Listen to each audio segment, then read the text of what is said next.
Herkese salam dostlar, yeni videoma xoş gəlmisiniz. Bugün mən rayona getməzdən qabaq güllərimi sizi təzədən çəkib göstərmək istədim. Güllərim 10 gün mənsiz olacaq. Buradan başlayaq. Burada çilli begoniyam var, görürsünüz. Ana ürəyi deyilir. Maşallah çox böyüyüb.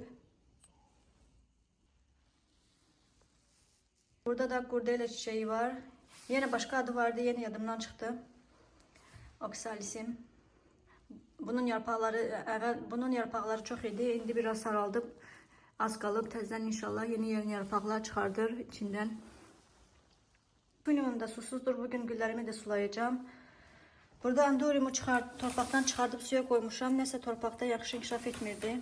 Hələ yaxşı torpağa ekmişdim. Güllərimi de hamısını sulayacağım. Galateyam, philodendron çiçeğim, dracenam, Tradiskansiyam. Qalan tradiskansiyalar həyətdədir, sadəcə burada qalıb. Bu da çəhrayı rəng oksalisim. Burada da qalançalarım var. Hər zaman göstərmişəm sizə. Görürsünüz, qalançalarımda azalmalar olub dostlar. Bəzilərini hədiyyə etmişəm dostlar.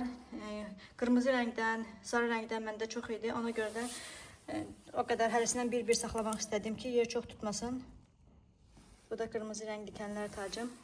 Çiçək açan dikenlər tacım. Təzəm çiçəklənməyə başlayıb. Burada da belə gözəl güllərim var.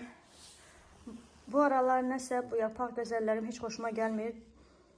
Hər zaman elə olur dostlar. Qışı yaxşı keçirirlər. Qış qutarıb bahar mövsümü yaxın belə olurlar. Bilmirəm, hələ saxlamışam. Digər rəngdə də elə olub. Bu hələ yaxşıdır. Qalsa qalar, qalmasa təzədən böyütməyəcəm dostlar. Rex begoniyam.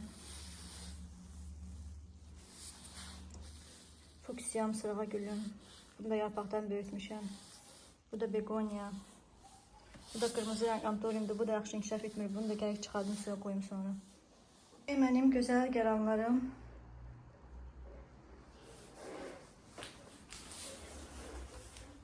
Geçenlerde bunları təzə almışdım dostlar. Topaqlarını da sizlerle bir yerde değiştirmiştik. Geçen videolarda yadınızda ise kabını değiştirdikten sonra solmuştu, yarpaqları büzüşmüştü. Dediğim kimi gördüğünüz dostlar düzeldi. Ben demiştim ki düzelecek. Çünkü bazen elə olur.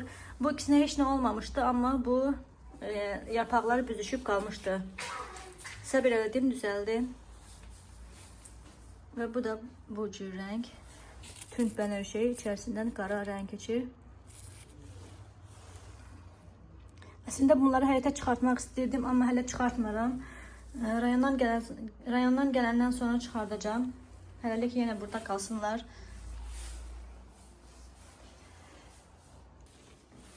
Bunlar hamısı tumurcuqdadır, amma mən gedəndən sonra açacaq deyəsən. Bu da sihirbaz sardonyamdır.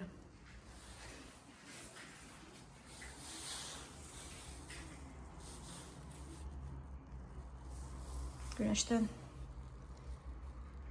kalanlar, bunların hamısı üzerleri tumurcuğudur dostlar. Görürsünüz bunda.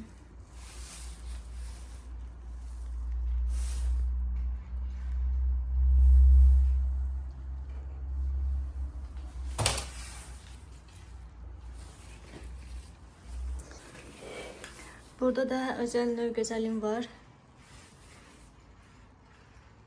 Rengini görürsünüz dostlar. Bu her yerde tapılan növü değil.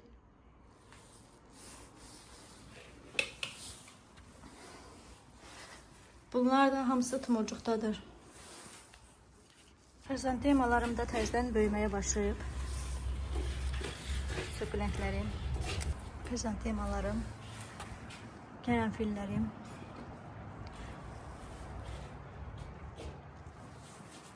Bu sukulentlere fikir vermeyin dostlar çok da, çünkü ben aralarından çıxartmışam, bəzilərini satmışam diye. Rayondan gələndən sonra inşallah hamısını təzədən düzəldəcəm. Yenidən aranjman şəklində əkəcəm. Bu tək-tək qabdakılar yox. Aranjman şəklində olanları təzədən düzəltmək lazımdır.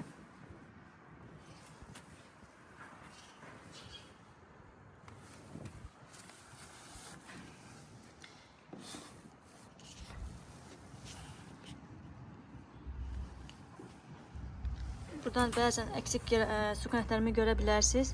Onları da satmışam. Görürsünüz dostlar, aralarında boşluqlar var, çıxartmışam deyə.